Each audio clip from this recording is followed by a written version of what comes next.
Purple Daily is daily Vikings entertainment. We just want the Vikings to win a Super Bowl before we die. I will ride with this group. Seriously, man. Please. And away we go. Welcome in to Purple Daily.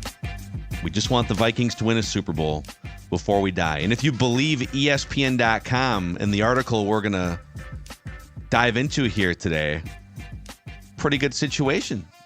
Pretty good situation set up here for, maybe not for this year necessarily, but there's a really interesting piece from friend of the show, Aaron Schatz, formerly of Football Outsiders, right? And now ESPN.com. He's been on the show maybe like 4 years ago. Really? I can't recall at all. He came on. He came out with us in Thanks, the Aaron. early parts of our Purple Daily switch. Yeah, he came out with us when he was with Football Outsiders. It was like the summer of 2020, pretty sure. Aaron Schatz, you say? Okay. SCHATZ. I know the name. I don't love how recall. just I don't dismiss it. recall the Nope. appearance. Didn't happen. I don't recall the appearance. No, I just don't recall it. I never said it didn't happen. I'm sure it happened. It's a great analytical discussion about the 2020 Vikings. It's great. Wow. But before we get to this, and it lays out the best and worst situations that every top drafted quarterback, like top 12 picks of every draft going back 35 years. And a couple interesting things Vikings related that we're going to get to. Nicolay Law is the exclusive personal injury law firm of Purple Daily. So Nicolay Law, by the way, Russell Nicolay, huge fan of the purple. You see on the YouTube channel, power suit, power tie, roaming around US Bank Stadium. But these are just normal, everyday folks at Nicolay Law who live and serve the Twin Cities communities that they live in. Just normal, everyday folks that happen to have law degrees to help you get the compensation you deserve after an accident. We appreciate them supporting us. And if you've been injured, you can get Minnesota's local award-winning injury lawyers, Nicolay, nicolaylaw.com, or give them a call at 1-855-NICOLAY. So ESPN.com's Aaron Schatz writes, I looked at every quarterback selected in the top 12 picks since 1990, including this year's first-round passers. Each quarterback going back to 1990 was judged based on the roster the year that they were drafted. So who are you're drafted. Here you are. Welcome to the team. Who are your wide receivers? Who are your weapons, etc. Even if they didn't play as a rookie, he's still looking at the situation that they were drafted in as a rookie. And it's really interesting. I'm going to go through some of this and you guys can react. So these are the rankings. First of all, he looked at the best situations for number one overall picks, and like Jameis Winston with the 2015 Buccaneers had Mike Evans, and they had some other things. Eli Manning had Amani Toomer, Ike Hilliard, Jeremy Shockey, Tiki Barber. He struggled early, even with a good situation. Joe Burrow actually came in with a bunch of weapons. A.J. Green at the time, then T. Higgins, later on Jamar Chase. But he's saying Caleb Williams actually has been drafted. Of all the number one pick quarterbacks, Caleb Williams is the best situation going back to 1990. That's interesting. But if we widen it to the top 12 picks, which is where JJ McCarthy was 10th. So now we opened it up to the top 12 picks, quarterbacks that were drafted in the top 12 since 1990. Sure. Here are the best situations ever. Jay Cutler, 2006 Broncos, is 10. Yeah. Phillip Rivers, 2004 Chargers, is 9. Patrick Mahomes, 2017 Chiefs, is 8. Joe Burrow, 7. Matthew Stafford, 2009 Lions. Calvin Johnson's one of the greatest receivers of all time, and you don't get that every day. Yep.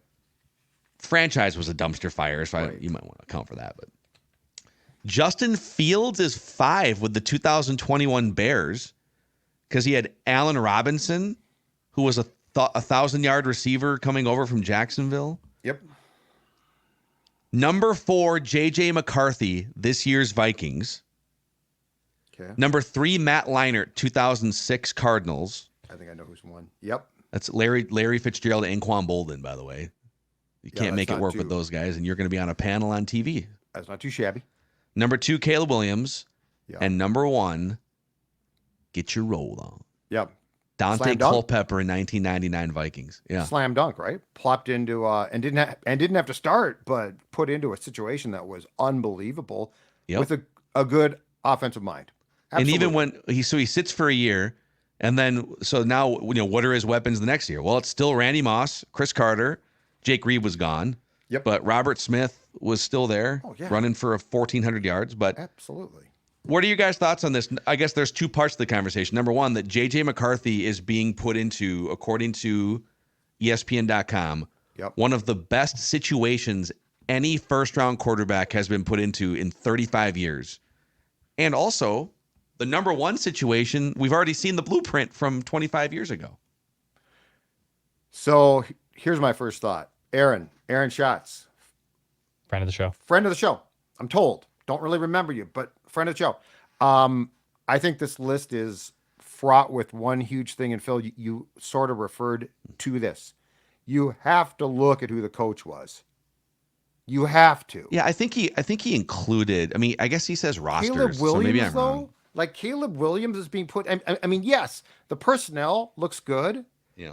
But it's a defensive coach, and like, my God, how can the Chicago Bears, with their history of not developing QBs, ever get the benefit of the doubt? You know, Justin Fields, okay, he might not be good. I don't know. But I'm going to tell you right now, if he had been drafted by a different team, I like his odds more. So I find this list to be super intriguing. I love the research, but you've got to include who is there. Like Dennis Green and that Viking staff was really good too, offensively and organizationally, obviously. And Stafford, like, to your point, the Vikings have never won a Super Bowl, so that's the headline of the organization. But they've also been, just in terms of regular season win-loss record, one of the best organizations in NFL history. Yes. I think organizational inertia matters in some of this. Calvin Johnson retired prematurely because the organization stunk. Yeah. So, like, Stafford, Barry Sanders did too. Right. But I mean, so Stafford goes there. Yes, on paper, oh my God, I can throw to Calvin Johnson. But when that guy bails, like, you got to say, okay, Stafford, who has proven this, by the way, as a Ram, has proven that he was put into a situation that actually sucked. The McCarthy thing, I think, is really interesting. And again, I think it ties very closely to the Culpepper thing in this. They both don't have to play, which I'm going to continue to say I absolutely love. I absolutely love. Caleb Williams, fair or not, will be largely judged in some ways on this season. That's a difficult thing. You're a rookie.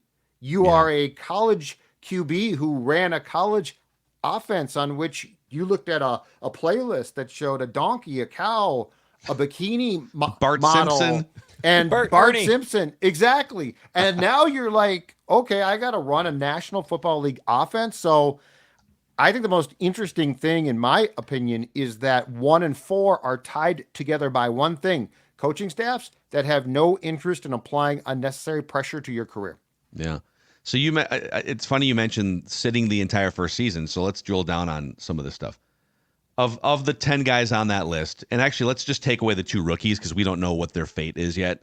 Sure. There's 8 guys on this list that we have some, take away Caleb, take away JJ McCarthy, and the other 8 we have at least some feel or a full feel because their career's over for what their fate is. Justin Fields, you're back up now. It's like year 4, you're back up until you prove otherwise. It didn't work out very well.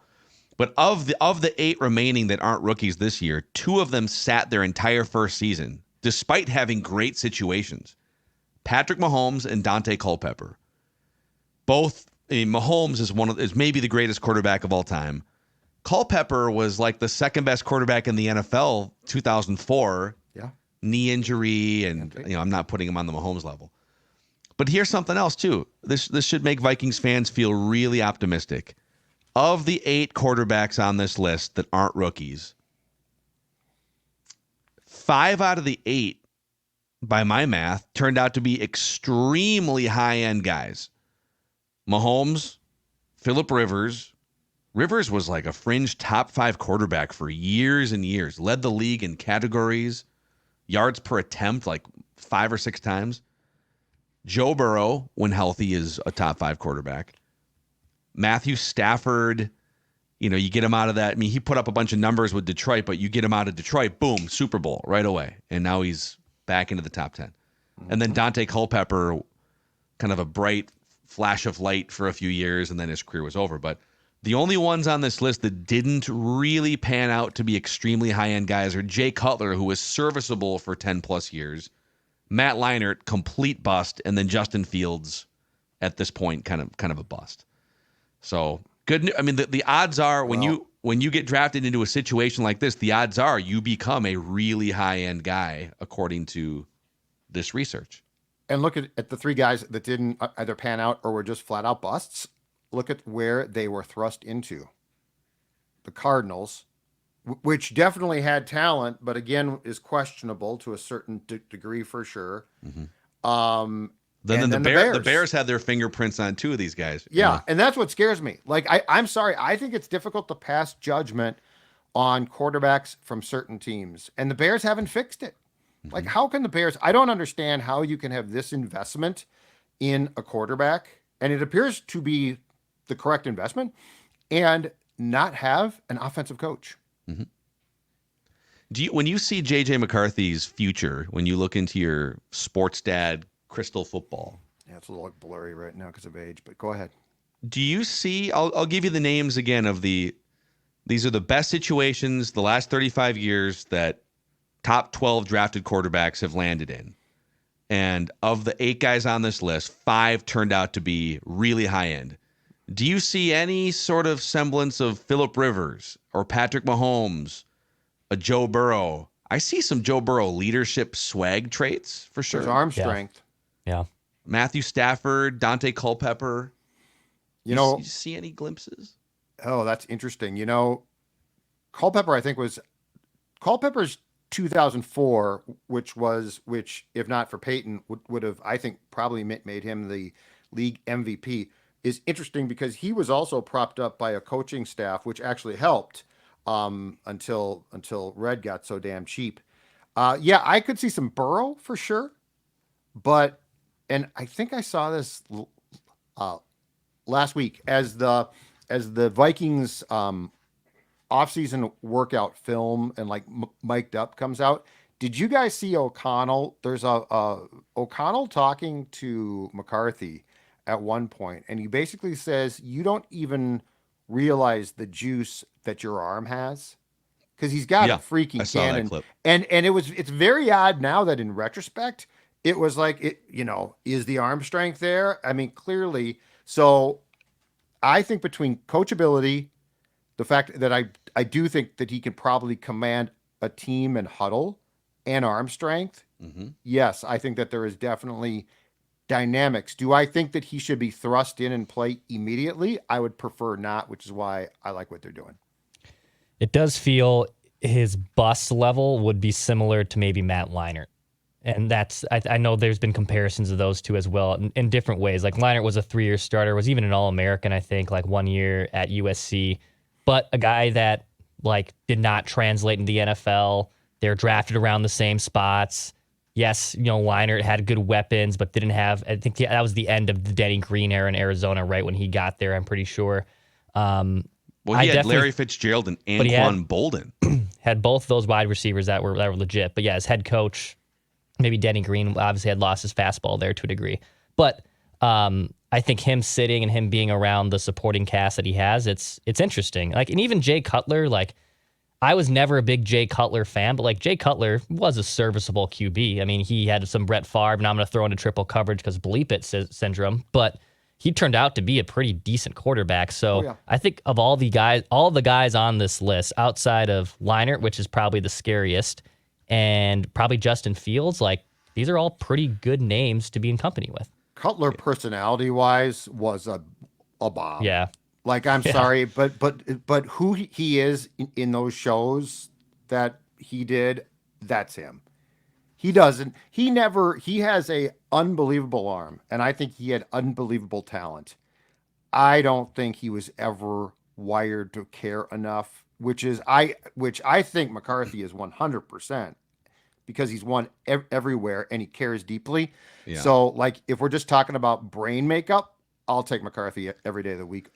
over Cutler, even though Cutler's talent was I off would the too. charts. Yeah, Cutler. I think Cutler had one of the lowest EQs of any quarterback that's ever been put on that platform. Just like zero control over his emotions Yeah. at times.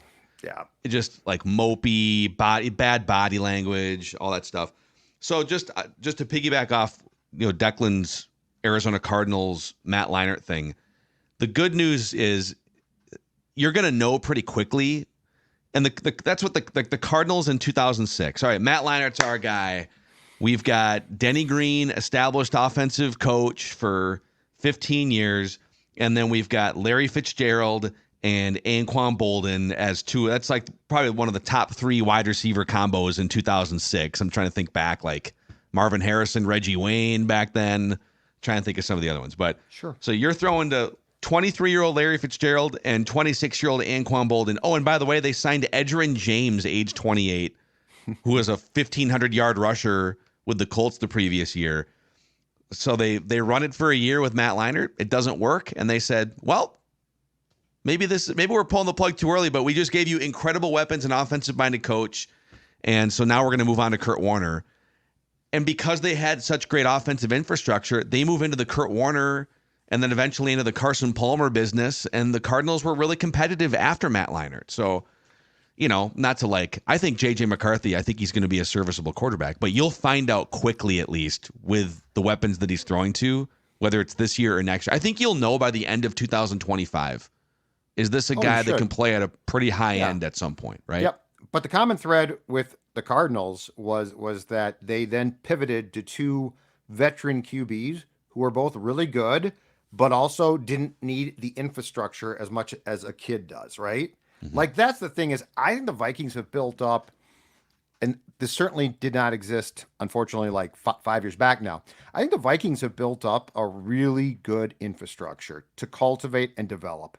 And I think that we can find that there's an issue with some of these teams that don't provide that. And I'm sorry, but you're still a kid. And if you get put into an environment, I mean, hell, check out the Jets, right?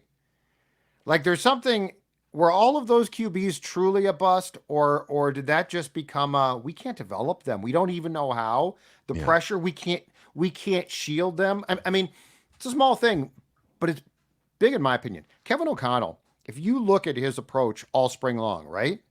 He's literally shielding McCarthy. Mm-hmm. And there's nothing wrong with that. That's smart. He's not media. Yeah. And why would you want to thrust him into a spotlight he does not need? Like, that's part of your job.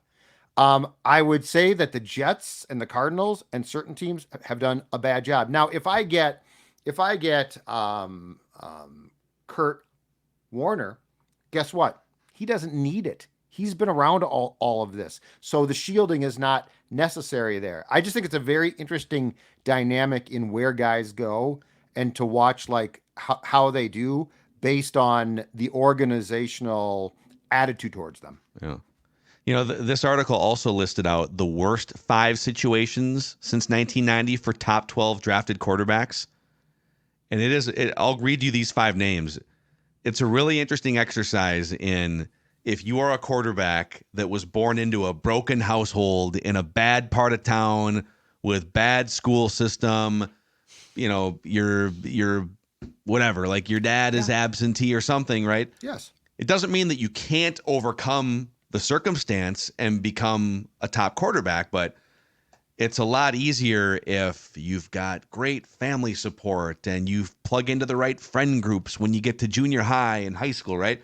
So here are the worst situations, according to ESPN.com, since 1990 for top 12 drafted quarterbacks. Dave Klingler, 1992 Bengals. Oh, yeah. Yeah. He might have been a run and shoot guy. Okay. And there you just said it. The 92 Bengals. Yeah. All you need to know. Yeah. And then Ryan Leaf, 98 Chargers. Yeah. He had his own problems as well that he brought in, but yes.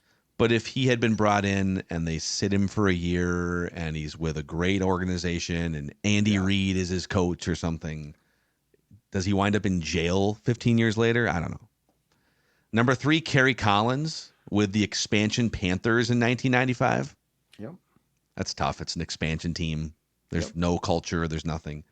And I would argue he kind of overcame it, and because he was the Giants quarterback on a Super Bowl team that beat the Vikings 41 donut in the NFC Championship game. Mm-hmm. Number 2, Drew Bledsoe, 93 Patriots. The Patriots got really bad in like the late 80s, early 90s. Yes. And Drew Bledsoe comes in. Now, he kind of overcame it to have a pretty darn good career. So, I was going to say he was, yes. And then number 1, David Carr, drafted to the 2002, I think, expansion Texans. Right? Just got absolutely obliterated, annihilated. Yeah. Wasn't he sacked like 76 sacks as a rookie? Yeah, he struggled with that. Poor guy. And so did his offensive line. Yeah. His number 1 receiver was Corey Bradford, who signed from Green Bay in free agency. He had 31 catches the year before. Yeah, he was a Favre guy. And then there was a couple other random guys. But, yeah, so, all right, David Carr, super talented guy, but you're going to be in a home where the parents are fighting and where there's no security. Exactly. And whatever. Like, it's a bad school, etc. And that's the thing to keep in mind about Caleb in Chicago. I think he does have personnel, but the infrastructure of the Bears is questionable. I think it's improving, but and there's no protection for him. Mm-hmm. He is going to come in, and there are going to be in Chicago, which obviously can be very harsh when it comes to a media market. There's going to be expectations and coverage that's going to be constant on day one. It started. They were literally breaking down everything he was doing in the springtime camps. Mm-hmm. Now, I tried as well, but I was one guy on McCarthy, and ain't nobody care about that, right? But I mean, Caleb, they were literally going through a pick today. He was 3 for 8, and that's the thing is, do you really want to do this? Do you really want to subject a young player who is going to make millions and be the future of your franchise to immediate expectations at that position? Dude, I've had for months a bad feeling about Caleb Williams in Chicago. Don't you think he's sensitive? He strikes me as being sensitive, and that's a bad market to be sensitive in. Bawled his eyes out in the arms of his parents in the stadium right after they lost a college football game. Yeah. And on some, and on one side, men should be allowed to show emotion. Of course, I agree.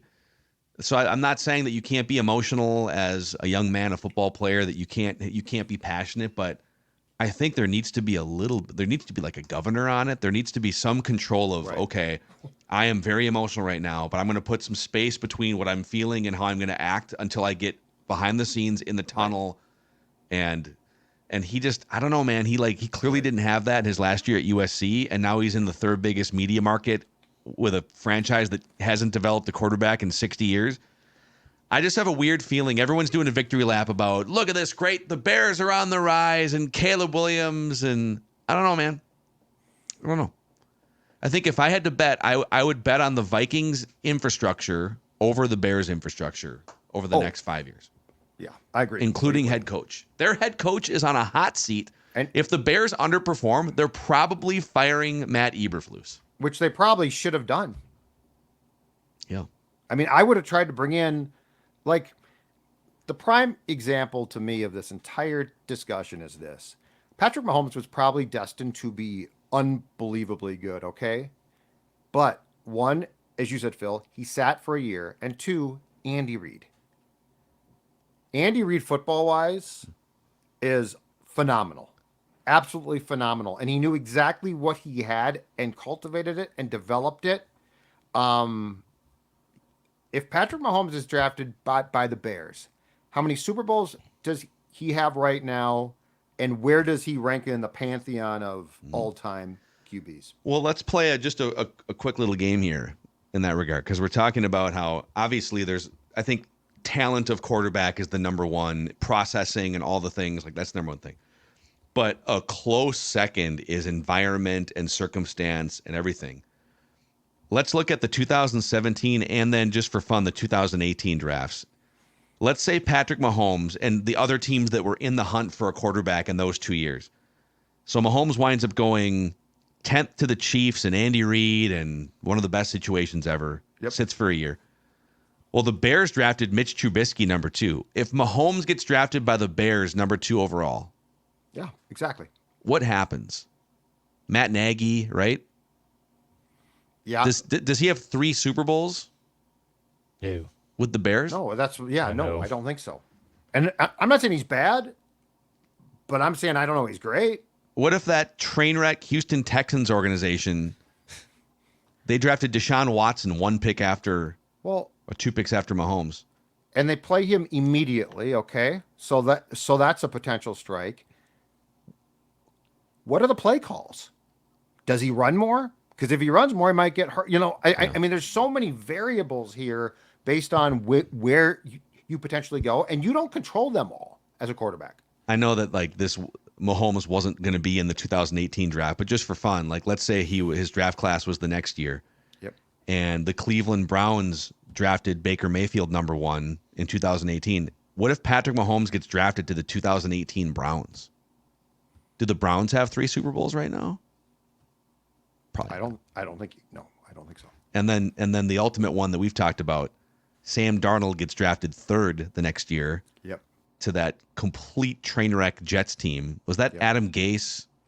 I feel like Adam Gase. I think that was Adam Gase by then because I mean he had helped Peyton in Denver, so surely he was an offensive genius. Like is the inertia of Patrick Mahomes enough to change that franchise, or is it the other way around where like the Jets would have made Patrick Mahomes into a near bust?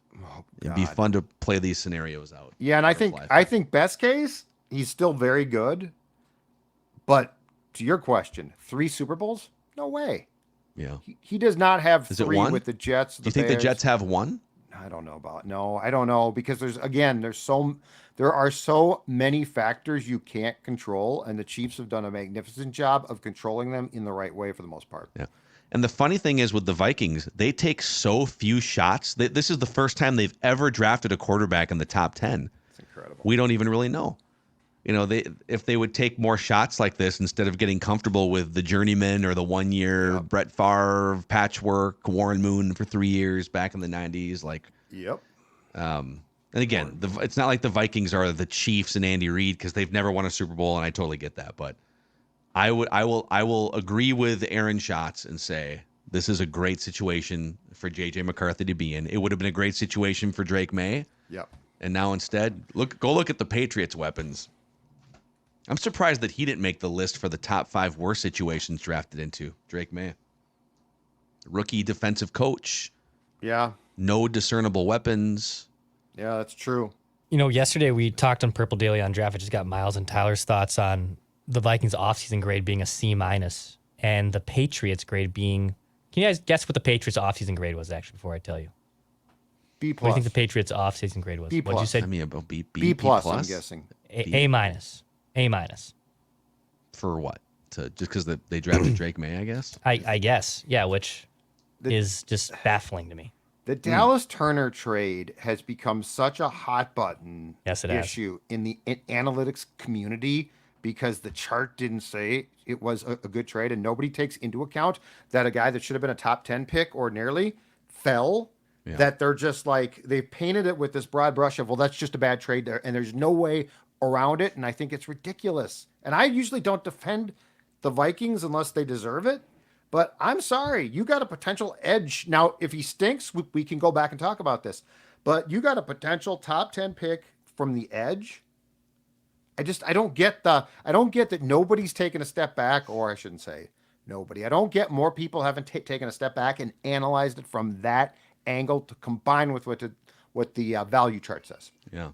You know what a great situation for your home could be? Finch Home Solutions, Judd. No question about it. No question about it. I have to calm down now because I need to get excited about my friends at Finch Home Solutions, who does such a fantastic job. Look at all those vans. Yes, those are Vikings colors leaving the shop right now, being dispatched by my friend Cody and his team, and they are going to your house and they are going to fix whatever ails your house from an electrical point of view. You could be trying just to get something as simple as a 2-pronged outlet made into a 3-prong. You could be redoing your entire kitchen. That requires a ton of wiring. You could be putting in a hot tub. Same type of deal. Guess what? Finch Home Solutions, they do it all, and they are going to do a fantastic job. Special right now, if you are a PD viewer or listener, spend over $500, and you are going to get $100 off. 612-357-2604, or more simply, just check them out, finchhomesolutions.com. Finchhomesolutions.com. Definitely a top 10, heck, a top 5, a top 1 of 1 situation for your home when it comes to the electronics being fixed. Yeah, that's what Aaron Schatz should be ranking. Finch Home Solutions number 1. Yeah, Finch is great. And Federated. As a business owner, make sure you have a game plan in place to stay focused on safety and preventing claims, maybe things that aren't top of mind every single day. Well, that's where Federated comes in. Over 100 years of experience helping business owners just like you. They offer a customizable lineup of industry-specific coverages and risk management services to help you continue your winning streak. At Federated Mutual Insurance Company, it's our business to protect yours. Find out more at federatedinsurance.com. So we have write that down tomorrow. We've got more things to rank in the next couple weeks. You guys are going to be, I'm taking some time off on Friday, but you guys will have a snake draft and a feedback Friday. I'm excited for the snake draft. I don't know the topic yet. They're all the rage. Just an on-air production meeting. Do you want me to pick that? Do you have something in mind you'd want me to do, Phil? Do you want to save something when we're all three together? I would say we can talk off mic too. No. Let's talk on mic. This is great. You know what? I'm along for the ride. Chancey and Fargo sent a couple good ones in. Okay. If you're bringing in AJ especially, or even Ross, he asked if we would do man cave features, best man cave features or items. Okay. You know, like things to put in your man cave. Man cave. Yeah. That could be a fun one for you guys. Absolutely. Some essentials too. Yeah. He also suggested best Minnesota outdoor activities, which I think I would like to participate in that one. I think you should. I think staying inside. I think I'll be boring. Like staying inside during the winter, watching Red Zone. Yep. Watching drinking. Yeah, ice cold beer. Sitting outside watching other people play lawn games. Yep. Yes. I'll play some croquet all day though. Some croquet. Okay. Let's go. All right, it's a wrap. Daily Vikings entertainment. We just want the Vikings to win a Super Bowl before we die.